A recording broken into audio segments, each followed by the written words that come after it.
EPS 95 pension में मिलेगी ज्यादा रकम, सुप्रीम कोर्ट का बड़ा फैसला।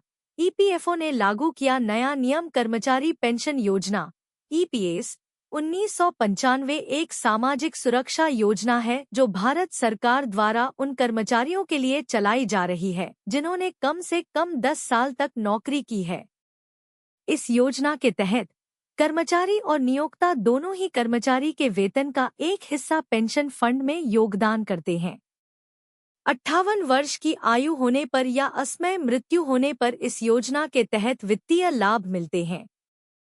हाल ही में सुप्रीम कोर्ट ने 4 नवंबर 2022 को कर्मचारी पेंशन योजना ईपीएस 1995 के तहत उच्च पेंशन का विकल्प चुनने के लिए मौजूदा कर्मचारियों के पक्ष में फैसला सुनाया है।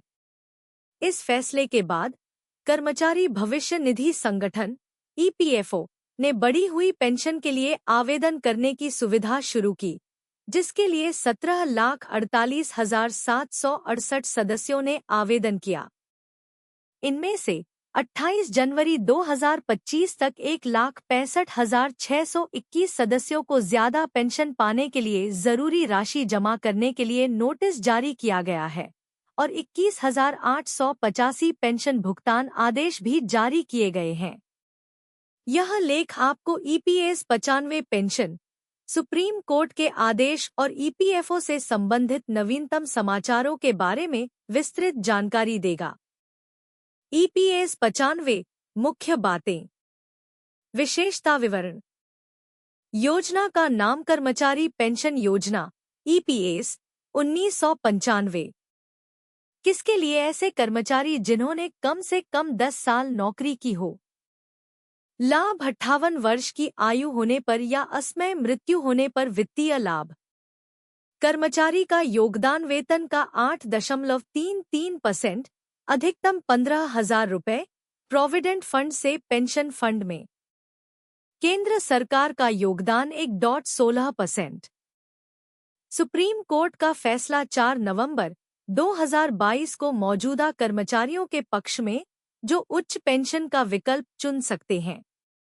आवेदन की स्थिति की वेबसाइट पर ट्रैक की जा सकती है। ईपीएस 95 पेंशन क्या है? कर्मचारी पेंशन योजना एम्प्लॉयज पेंशन स्कीम ईपीएस 1995 केंद्र सरकार की एक सामाजिक सुरक्षा योजना है। यह योजना उन कर्मचारियों को लाभ प्रदान करती है जिन्होंने कम से कम 10 साल तक नौकरी की है। इस योजना के तहत कर्मचारी और नियोक्ता दोनों ही कर्मचारी के वेतन का एक हिस्सा पेंशन फंड में योगदान करते हैं। जब कोई कर्मचारी 58 वर्ष की आयु तक पहुंच जाता है या यदि उसकी असमय मृत्यु हो जाती है तो उसे इस योजना के तहत वित्तीय लाभ मिलते हैं। ईपीएस 95 पेंशन योजना का उद्देश्य कर्मचारियों को उनके सेवानिवृत्ति के बाद वित्तीय सुरक्षा प्रदान करना है। ईपीएस 95 में योगदान। ईपीएस 95 योजना में कर्मचारी के वेतन का 8.33% हिस्सा, अधिकतम 15,000 रुपये, प्रोविडेंट फंड से पेंशन फंड में जाता है। इसके अतिरिक्त केंद्र सरकार भी 1.16% का योगदान देती है। 1996 में किए गए संशोधन में कर्मचारियों को पूरी सैलरी इसमें देने का विकल्प दिया गया था, जिसे 2014 में खत्म कर दिया गया। सुप्रीम कोर्ट के 2022 के फैसले के बाद कर्मचारियों को अपनी बेसिक सैलरी के आधार पर इस योजना में ज्यादा योगदान करने का विकल्प मिला है, जिससे उनके पेंशन बेनिफिट बेहतर हो सकते हैं। Supreme court order. 4 नवंबर 2022 को सुप्रीम कोर्ट ने फैसला सुनाया कि मौजूदा कर्मचारी पेंशन योजना ईपीएस 1995 के तहत उच्च पेंशन का विकल्प चुन सकते हैं। इस फैसले का मतलब है कि कर्मचारी अपनी बेसिक सैलरी के आधार पर ईपीएस में अधिक योगदान कर सकते हैं, जिससे उन्हें सेवानिवृत्ति के बाद अधिक पेंशन मिल सकेगी। सुप्रीम कोर्ट के इस फैसले के बाद ईपीएफओ ने उच्च पेंशन के लिए आवेदन करने की प्रक्रिया शुरू की। ईपीएफओ ने इसके लिए ऑनलाइन एप्लीकेशन फाइल करने की सुविधा शुरू की, जिसकी अंतिम तिथि कई बार बढ़ाई गई और अंततः 31 जनवरी 2025 तक निर्धारित की गई। उच्च पेंशन के लिए आवेदन कैसे करें? उच्च पेंशन के लिए आवेदन करने के लिए कर्मचारियों को ईपीएफओ की वेबसाइट पर जाना होगा। वेबसाइट पर उन्हें ज्यादा वेतन पर पेंशन के लिए आवेदन का स्टेटस ट्रैक करने के विकल्प पर क्लिक करना होगा। आवेदन करने के लिए कर्मचारियों को निम्नलिखित जानकारी प्रदान करनी होगी। अपनी एप्लीकेशन का एक्नॉलेजमेंट नंबर, अपना UAN universal account number, PPO number, pension payment order. इसके बाद कर्मचारियों को कैप्चा वेरिफिकेशन पूरा करना होगा और OTP one time password enter करना होगा। अंत में स्टेटस देखें पर क्लिक करके वे अपने आवेदन की स्थिति जान सकते हैं। कौन कर सकता है आवेदन?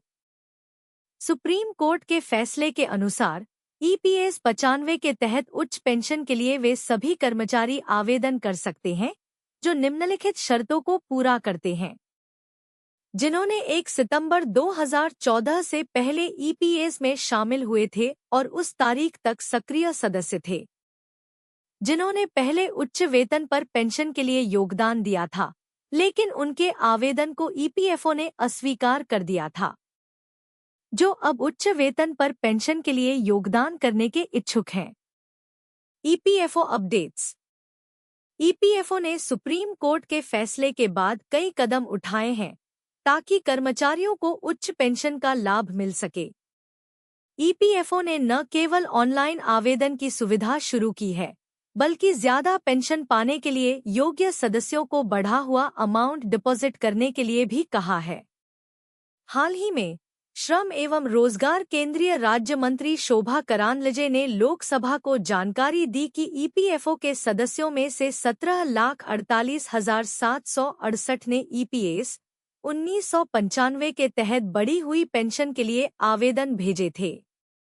इनमें से 28 जनवरी 2025 तक 1,65,621 को ज्यादा पेंशन पाने के लिए जरूरी बैलेंस अमाउंट जमा करने के लिए डिमांड नोटिस जारी किया गया है। वहीं 21,885 पेंशन भुगतान ऑर्डर भी जारी कर दिए गए हैं, जिसका मतलब है कि इतने लोगों को इस योजना का फायदा मिल चुका है। आवेदन की स्थिति कैसे जांचें? जिन सदस्यों ने ज्यादा पेंशन के लिए आवेदन किया है वे ईपीएफओ की वेबसाइट पर इसका स्टेटस चेक कर सकते हैं। स्टेटस चेक करने के लिए उन्हें निम्नलिखित स्टेप्स को फॉलो करना होगा। ईपीएफओ की वेबसाइट पर जाएं। ज्यादा वेतन पर पेंशन के लिए आवेदन का स्टेटस ट्रैक करने के विकल्प पर क्लिक करें। अपनी एप्लीकेशन का एक्नॉलेजमेंट नंबर, अपना यूएएन और पीपीओ नंबर एंटर करें। कैप्चा वेरिफिकेशन के बाद ओटीपी आएगा, उसे एंटर करके स्टेटस देखें पर क्लिक करें। ईपीएस 95 पेंशन की गणना। ईपीएस 95 पेंशन की गणना निम्नलिखित फॉर्मूले के आधार पर की जाती है। 70-70 यहाँ पेंशन योग्य वेतन का मतलब है कर्मचारी की अंतिम 12 महीनों की औसत वेतन और पेंशन योग्य सेवा के वर्ष का मतलब है कर्मचारी ने कितने साल तक नौकरी की है। उच्च पेंशन का प्रभाव। सुप्रीम कोर्ट के फैसले के बाद जो कर्मचारी उच्च पेंशन का विकल्प चुनते हैं उन्हें सेवानिवृत्ति के बाद अधिक पेंशन मिलेगी। इससे उन्हें अपने जीवन यापन के खर्चों को पूरा करने में मदद मिलेगी और वे आर्थिक रूप से अधिक सुरक्षित महसूस करेंगे। हालांकि उच्च पेंशन का विकल्प चुनने के लिए कर्मचारियों को अपने ईपीएस खाते में अधिक योगदान करना होगा। इसलिए कर्मचारियों को यह फैसला लेने से पहले अपनी वित्तीय स्थिति और भविष्य की जरूरतों का ध्यानपूर्वक आकलन करना चाहिए। बेल कर्मचारियों के लिए महत्वपूर्ण सूचना। विभिन्न क्षेत्रीय भविष्य निधि आयुक्त कार्यालयों से पेंशन प्राप्त कर रहे बीएचईएल, बेल के भूतपूर्व कर्मचारियों को अधिक ईपीएफओ पेंशन के विकल्प संयुक्त विकल्प के सत्यापन के संबंध में संचार प्राप्त हुआ है। इसका नियोक्ता द्वारा सत्यापन किया जाना आवश्यक है। ऐसे पूर्व कर्मचारी जिनके आवेदन को अस्वीकार कर दिया गया है, वे जल्द से जल्द ईपीएफओ परिपत्र संख्या पेंशन 20225487715149 दिनांक 29 दिसंबर 2022 के अनुसार अपनी पात्रता के समर्थन में बीएचईएल पीएफ ट्रस्ट को अतिरिक्त दस्तावेज जमा करें। ईपीएस 95 पर किसी भी प्रकार की अद्यतन जानकारी के लिए नियमित रूप से वेबसाइट ecare.bail.in को देखते रहें। निष्कर्ष: कर्मचारी पेंशन योजना ईपीएस 1995 एक महत्वपूर्ण सामाजिक सुरक्षा योजना है जो कर्मचारियों को सेवानिवृत्ति के बाद वित्तीय सुरक्षा प्रदान करती है।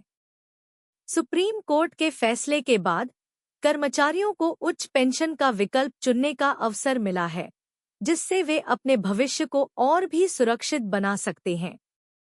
हालांकि उच्च पेंशन का विकल्प चुनने से पहले कर्मचारियों को अपनी वित्तीय स्थिति और भविष्य की जरूरतों का ध्यानपूर्वक आकलन करना चाहिए। ईपीएफओ की वेबसाइट पर उपलब्ध जानकारी और दिशानिर्देशों का पालन करके वे सही निर्णय ले सकते हैं और इस योजना का पूरा लाभ उठा सकते हैं। डिस्क्लेमर: इस लेख में दी गई जानकारी केवल सामान्य जानकारी के लिए है और इसे वित्तीय या कानूनी सलाह के रूप में नहीं माना जाना चाहिए। ईपीएस 95 पेंशन और सुप्रीम कोर्ट के आदेश से संबंधित नियम और प्रक्रियाएं परिवर्तन के अधीन हैं। इसलिए कोई भी निर्णय लेने से पहले ईपीएफओ की आधिकारिक वेबसाइट पर नवीनतम जानकारी और दिशानिर्देशों की जांच करना महत्वपूर्ण है।